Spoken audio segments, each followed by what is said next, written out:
हे friends, स्वागत है आप सभी का movie stock movie explain channel पे, जिस पर आज हम फिर से कंटिन्यू करेंगे मैड मैक्स की सीरीज को, जिसमें इस बार मैं लेकर आई हूँ मैड मैक्स 3 यानी कि मैड मैक्स बियॉन्ड थंडरडोम को। तो चलिए आपका टाइम बिल्कुल भी ना वेस्ट करते हुए जल्दी से शुरू करते हैं मूवी का रिकैप। लेकिन उससे पहले मेरी एक छोटी सी रिक्वेस्ट जो हर बार रहती है, वीडियो को लाइक और सब्सक्राइब करने की।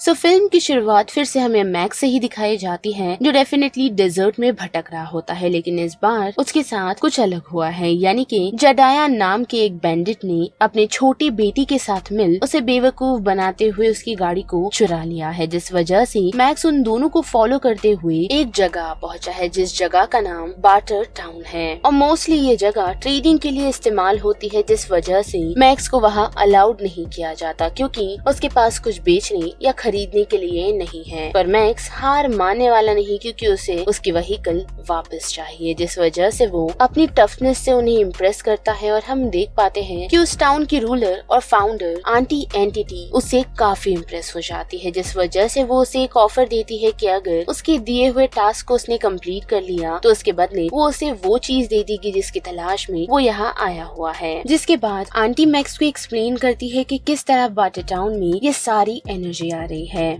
जिसका एकमात्र सोर्स अंडरवर्ल्ड रिफाइनरी है, जहां पिग के फीसेस को मीथेन में बदलकर ये सारी एनर्जी प्रोड्यूस की जाती है। लेकिन उस रिफाइनरी को चलाने वाला एक ड्रॉफ है जिसका नाम मास्टर है, और उसका एक और साथी जो कि काफी जायंट है, और साथ ही मास्टर का बॉडीगार्ड भी, जिसे सभी लोग ब्लास्टर के नाम से जानते हैं। और ये दोनों टाउन में मास्टर ब्लास्टर के नाम से काफी फेमस है। लेकिन मास्टर काफी ही चालाक है, जिस वजह से वो आंटी को कंट्रोल करता है, और साथ ही इस बार्टर टाउन को भी। और उसी वजह से आंटी ये चाहती है कि मैक्स ब्लास्टर को खत्म कर दे, ताकि वो इजीली मास्टर पर कंट्रोल कर सके। जिस वजह से मैक्स वहाँ से निकल सीधा अंडरवर्ल्ड आ पहुँचता है, ताकि वो मास्टर ब्लास्टर से दोस्ती कर सके। लेकिन वहाँ उसकी मुलाकात पिग किलर से हो जाती है, जिसे अपने बच्चों का पेट पालने के लिए पिग को स्लॉटर करना पड़ता है। साथ ही मास्टर ब्लास्टर को ये पता चलता है कि हाल ही में जो व्हीकल उन लोगों के पास आया हुआ है वो और किसी का नहीं, मैक्स का है। जिस वजह से वो मैक्स के पास पहुंच उसे फोर्स करता है, ताकि वो उसकी गाड़ी में लगे हुए बूबी ट्रैप्स को डिसआर्म कर दे, जिसे मैक्स कर ही रहा होता है। तो उस वजह से गलती से उसे अलार्म बज जाता है, जिस कारण मैक्स को पता चलता है कि मास्टर हाइपर सेंसिटिव है हाई पिच नॉइजेस को लेकर। और यहाँ से निकल फिर से उसकी मुलाकात आंटी से होती है, जो उसे बताती है कि बाय लॉ बार्टर टाउन में एक कॉन्फ्लिक्ट की जाती है, यानी कि एक ऐसी फाइट की जाती है जिसमें एक शख्स की मौत तय है, जिस बैटल को वो लोग थंडरडोम कहते हैं। और साथ ही लोगों का ये भी मानना है कि उसमें जीतने वाला शख्स वो चीज हासिल कर सकता है जो उसे चाहिए। और थंडरडोम में पहुंचते ही मैक्स सभी पब्लिक के सामने मास्टर को अक्यूज करता है उसकी व्हीकल को चुराने के लिए, जिसके बाद मैक्स और ब्लास्टर की बैटल को शेड्यूल किया जाता है। और हम देख पाते हैं कि वो जायंट मैक्स को काफी ही मार रहा है, जिस वजह से उसका ध्यान भटकाने के लिए वो सबसे पहले विसल को बजाता है, जिस वजह से मास्टर डिस्ट्रैक्ट हो जाता है और वो ब्लास्टर को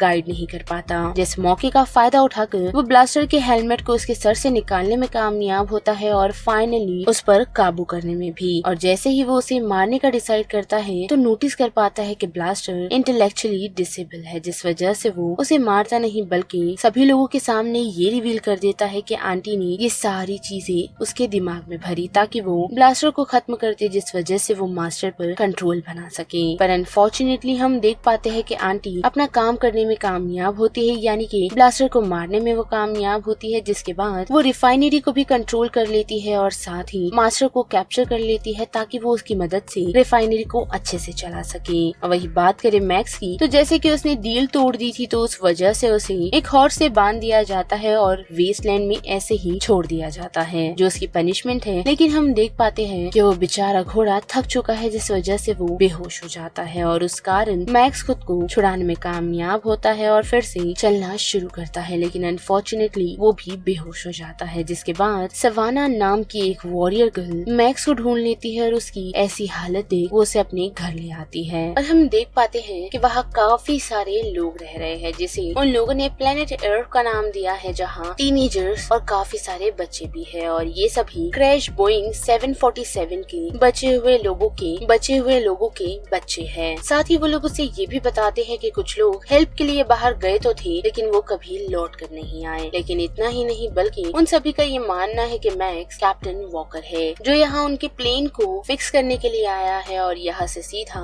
उनको एक मैरो लैंड ले जाएगा जो कि एक काफी अच्छी जगह है उनकी नजर में। लेकिन मैन उन्हें यही बताता है कि वो कोई वॉकर नहीं, साथ ही ये भी कि काफी सारी सिविलाइजेशन खत्म हो चुकी है और जिन चीजों की वो लोग बात कर रहे हैं और साथ ही जिन जगहों की वो जगह अब एग्जिस्ट ही नहीं करती। लेकिन कुछ टीनेजर्स और बच्चों का ऐसा मानना नहीं जिस वजह से वो लोग बाटर टाउन जाने का डिसाइड करते हैं। लेकिन मैक्स उनमें से कुछ लोगों को रोकने में कामयाब तो होता है पर रात के वक्त कुछ टीनेजर्स और बच्चे वहाँ से भाग जाते हैं जिस वजह से ना चाहते हुए भी मैक्स को उन्हें लाने के लिए बाटर टाउन जाना पड़ता है। जिन लोगों को वो ढूंढ तो लेते हैं लेकिन उन्हें पता चलता है कि उनके पास ज्यादा सप्लाईज नहीं है जिस वजह से लौट ना पाने के कारण वो लोग फिर से बाटर टाउन की तरफ बढ़ना शुरू करते हैं और पिग किलर की मदद से वो लोग अंडरवर्ल्ड ही नहीं बल्कि मास्टर को छुड़ाने में भी कामयाब होते हैं। साथ ही यहाँ से जाने का भी डिसाइड करते हैं लेकिन उससे पहले वो लोग कुछ ट्रेन ट्रैक्स को मॉडिफाई करते हैं पर उस वजह से बाटर टाउन की काफी सारी जगहों को और साथ ही रिफाइनरी को वो लोग डिस्ट्रॉय कर देते हैं जिस वजह से आंटी चिढ़ जाती है और वो अपनी टीम को मास्टर को पकड़ने के लिए साथ ही मैक्स और उसके ग्रुप को पकड़ने के लिए भेजती है। लेकिन हम देख पाते हैं कि मैक्स और उसका ग्रुप काफी अच्छे से अटैकर्स को डिफीट करते हैं और उसी दौरान उन लोगों की मुलाकात जेडेडाया से होती है और उसके बेटे से।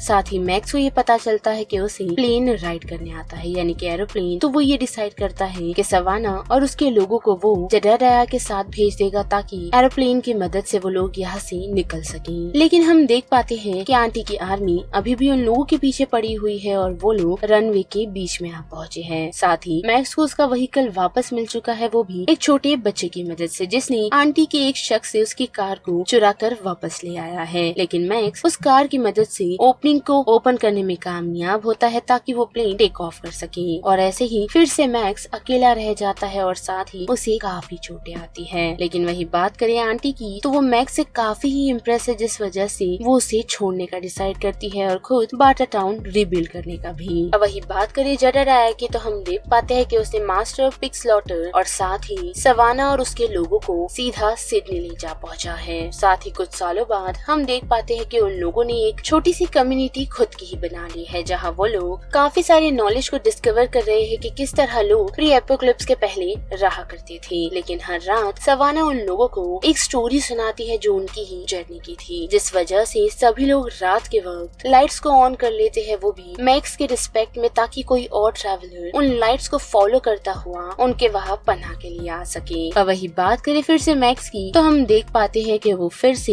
वेस्टलैंड की खुद की अकेली ही जर्नी पर निकल चुका है और यहाँ पर मैड मैक्स बियॉन्ड थंडरडोम का रिकैप खत्म होता है जिस बारे में आप सभी की क्या राय बनती है उसे लेकर आप मुझे कमेंट सेक्शन में बता सकते हो। साथ ही वीडियो पसंद आई तो वीडियो को लाइक शेयर और चैनल को सब्सक्राइब करना मत भूलिएगा। बाकी मैं मिलूंगी आपसे फिर किसी मूवीज या सीरीज के रिकैप के साथ, तब तक के लिए आप movie stock movie explain channel के बाकी वीडियोस को एंजॉय कीजिए। Till then bye.